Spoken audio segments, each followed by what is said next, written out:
جو جس قدر اپنے اللہ پر اعتماد رکھے گا اور اپنی ساری امیدیں اللہ ہی سے وابستہ کرے گا، اسی قدر اس کے اطمینان اور راحت میں اضافہ ہوگا۔ تو اہل اللہ مخلوق سے توقع نہیں رکھتے اور اپنے لیے کچھ تجویز نہیں کرتے کہ ایسا ہی ہوگا، بلکہ کہتے ہیں جیسے اللہ چاہے گا ہم بھی ویسا ہی چاہ لیں گے۔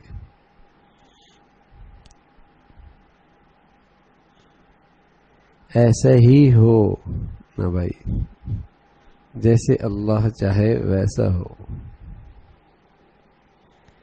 تو فرمایا اہل اللہ کسی مخلوق سے توقع نہیں رکھتے اور نہ کوئی تجویز اپنے لیے قائم کرتے ہیں، یہی راز ہے ان کے کمال راحت اور اطمینان کا۔ حضرت گنگوئی رحمۃ اللہ علیہ نے اپنے خدام کو اس امر کی وصیت کی تھی کہ اگر راحت چاہتے ہو تو مخلوق سے توقع قطع کرو، حتیٰ کہ مجھ سے بھی کوئی امید نہ رکھو، تاکہ اگر نفع یا ارشاد میں کچھ کوتاہی اور کمی ہو تو رنج نہ ہو۔ تو اپنی تمام تر توقعات اللہ سے رکھو اور اپنی تمام تر تجاویز اللہ کے سپرد کر دو۔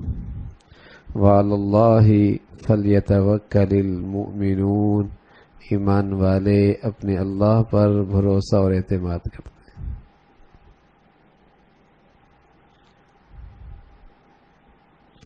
جیسے چھوٹا بچہ اپنی چھوٹی دانش میں اور اپنی چھوٹی سمجھ بوجھ میں اور اپنے کمزور جسم کے ساتھ ہر وقت اپنی اماں کے سپرد ہوتا ہے، کپڑا اتارے، پہنے، نہلائے، صابن لگائے، شیمپو لگائے، جیسا کرے کیا کر سکتا ہے؟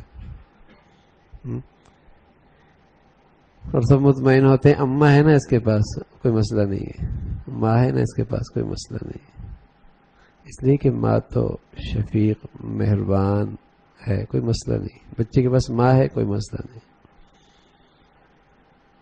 تو ایسے ہی اللہ مہربانوں سے بڑھ کر مہربان ہے۔ ہاں، تو اگر بندہ اپنے آپ کو ذات کے سپرد کر دے تو اللہ ہے نا، بس ٹھیک ہے، پھر کیا مسئلہ ہے؟ جو کریم مولا تجویز کریں گے وہی تو بہتر ہوگا، اس سے بہتر کوئی کر سکتا ہے؟ یہ اطمینان کی چیز ہے، یہ راحت کا سامان ہے کہ مخلوق سے توقع نہ ہو اور اپنے لیے تجویز نہ ہو۔